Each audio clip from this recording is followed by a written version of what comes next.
So I'm a PhD student and I work with Alex. I'm in my second year, and my project is design of material for passive time radiative cooling. And today I will show some important results I have and try in my project. The amount of time, I will start with a very basic question, which is what is passive daytime radiative coolers? They are a type of devices that are used to decrease the temperature of the objects without using any electricity. Usually the objects that we are trying to decrease the temperature of, they are operating under the sunlight, and you know that if something is under the sun after a certain amount of time, it will get heated by the sun. And we will try to use two basic physical phenomenon to avoid this heating. First off, it's to reflect the sunlight and also radiating the thermal heat in the form of infrared waves so that we can cool down. You see this equation that has three important elements, but I will mainly focus on two first elements, which is IRAD and ISO, which is intensity of the radiation from the surface, and the solar intensity that can be absorbed and heat the surface. So if we subtract these two from one another, we will get the cooling net power, or the intensity, which is normalized power to the surface area of the object. And if we do that, then we get this quantity. So it means that if we are very high in INET, we can to cool down the temperature even more. I have put two arrows here. You see that IRAD and isolar. IRAD is in this 8 to 13 micron window. So it means that mostly the radiated intensity, it falls between 8 to 13 micron wavelengths. And this is determined by this red curve, which is calculated by Planck's law. And if we give the wavelengths and the temperature of that object, it can give us the irradiance of that body at that temperature.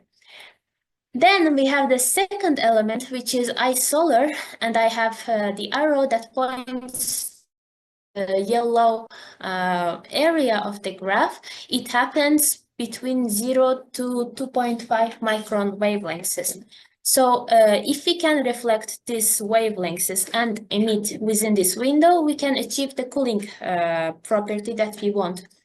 Another important point that I have to mention is that atmosphere is kind of transparent where we mostly emit the thermal heat. So it's very important, because if we emit as much as possible, then the atmosphere will be kind of transparent, and it will allow this emitted heat to go to the space. So the cooling will be even more efficient. So to conclude, I want to have a very high emittance here and very high reflectance in this zone. And here I have noted the Kirchhoff's thermalization, which says that absorbance should be equal to emittance if that object is in thermal equilibrium with its outside. At that wavelength in this direction, obviously. So that means that I will try to increase the absorbance to have the high emittance at that wavelength. And if I want to make even more better cooling power, which means that if I want to achieve the ideal PDRC coating properties, I need to be very emissive within that small window, which is 8 to 13 micron wavelengths, and to be reflective anywhere else. So keeping that in mind, we are proposing this design PDMS matrix, and it's filled with some air bubbles. We are using PDMS because it's highly abundant and it's easy to work with compared to the other materials that are mostly used for the PDRC. And you see that it has quite good properties within 8 to 14 micron wavelengths, where we want to be very absorptive. So you see it's imaginary part of refractive index, and we can relate it to the absorptivity of the material. So it means that we are very good in this window. However, it's not really that good in the solar band. It's completely transparent, so it will not help us to have the reflectivity. For that, we introduce some air bubbles inside the PDMS matrix so that we can have that good reflectance in that window. Another thing with the air bubbles is that if they are chosen in the right size, we can even increase the performance within that transparency window, because the me calculation of a single air bubble in PDMS show us that we have some resonances around 9 and 12 micron. So we can also use this for our favor to perform better in both ranges. Now I will go through the methodology that I have used to characterize my system. So you saw that my system, it's a bit complex. It has some voids in the material. It's not very well periodic. That means that it's quite hard to compute it's very hard to evaluate its performance. That's why we have to approach it as if it is homogenized. This will make our further calculations even more easier. So the first method that I used to homogenize the system is the effective parameter retrieval. So for that, I have to use a model in FEM, finite element method software. So you see that I have this kind of model, and I have PDMS matrix. Inside of it, we have some air bubbles. And if I simulate this system, I will get from the software S11 and S21 elements, which can help us to relate the outgoing waves to the incoming wave. Here, in this case, it's a reflected and transmitted wave. So from S11 and S21, since we get from this software, I can calculate R and T, which is the reflectance and transmittance coefficient. And then I do inverse calculation to get the effective parameters of that system that would give me the same reflectance and transmittance for this thickness of the homogenized metamaterial. This is the first model, and the second thing that I'm using is the extended Maxwell-Garnett method, which is based on Clausius-Mossotti effective medium theory, and it uses the dipolar me coefficients. So you see that mu and epsilon, which is the permittivity and permeability of the material, can give us the refractive index, effective refractive index. And these are related to the size, which is the X parameter here inside this parameter, and the volume fraction of the medium. And the problem here is that we are only using A1 and B1 coefficients. We ignore any other me coefficients that might be present in the system. If the particle becomes big, its scattering field will be decomposed in many more multipoles than just dipoles. So ignoring it might give us some errors, and we will try to see at which point extended Maxwell-Garnett or EMG works, and after which point retrieval is more reliable to use. So I will pass to my results. The first result that I will present you is from the retrieval method. First off, before doing the full wave simulation, we are asking this question to ourselves that do we really need one single layer of unit cell of the metamaterial? Because until now, mostly people were using one single layer to do the whole simulation. However, if we add more and more layers, how our system, how our effective parameters would change? We ask this to ourselves, and since we have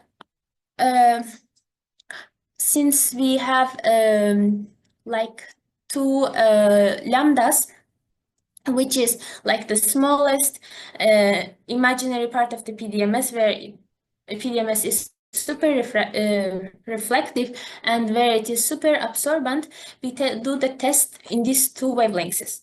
The first one is giving us this result where the number of layers you see around when it's 60, we converge to a certain value. So if we look at the extinction length at this number of layer, the wavelengths, we see that it's quite high, and the extinction length is kind of related to the number of number of layer, or we can just use the length of the metamaterial, because as we add layers, the length of the metamaterial grows and grows. And we do the test where PDMS is quite absorptive. We see that the convergence happens after like 5 or 10 number of layers. So it means that our extinction length is quite small, and we don't need too many layers. However, since we are doing the full calculation within this window, we need to choose the maximum extinction length as our priority, and then find at which number of layer it was converging, and do the further calculations at this number of layers. So for this, we choose 70, and then we continue our results in the next slide. So I did retrieval and EMG homogenization for the particle size of 0.5 micron radius, where the system was filled with 50% volume fraction of those particles. And you see that both retrieval and EMG, they give a similar result both in real and imaginary part of the effective refractive index.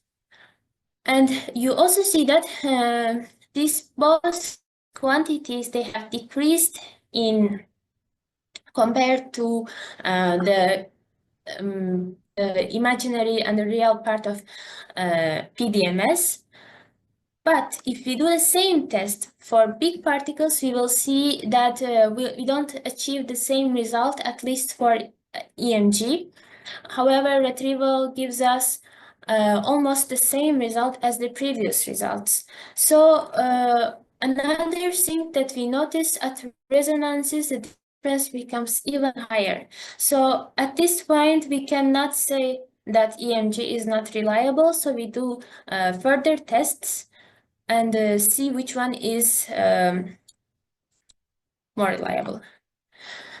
Here, I have done the absorbance calculation over the whole wavelengths, and you see that for, again, small particles, they are the same, and where we want to have the high absorbance PDMS, the pure PDMS is doing not so well. However, when we fill it with 50% of volume fraction of the air bubbles, we get better absorbance.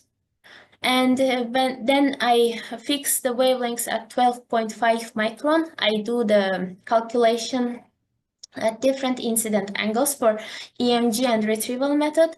Plus, I do the same test in the software console to see, I consider this software's result as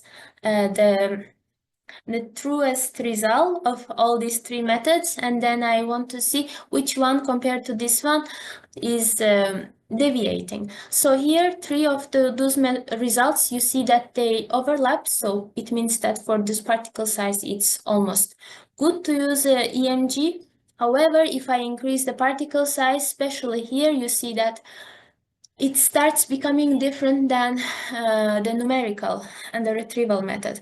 So in previous slide, what we saw is that if particle size becomes bigger, we cannot use EMG anymore.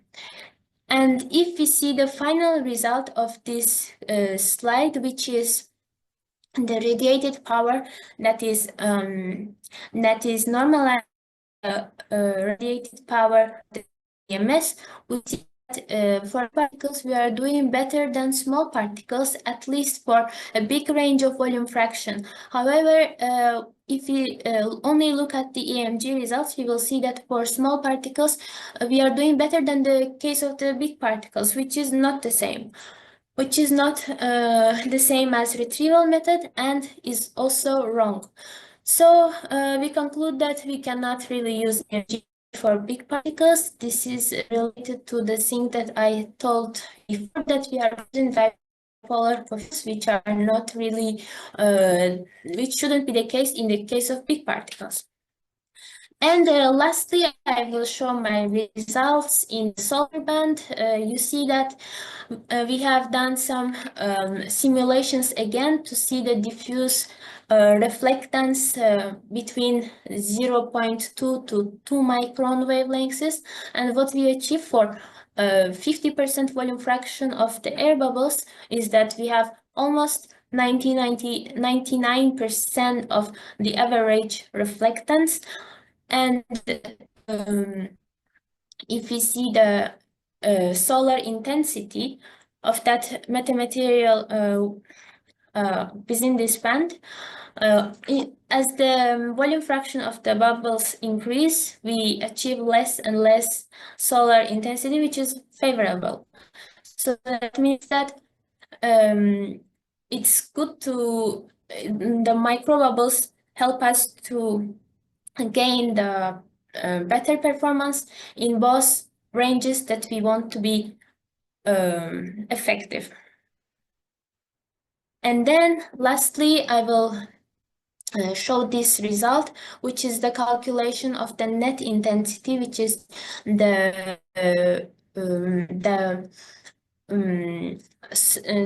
difference between IRAD and isolar.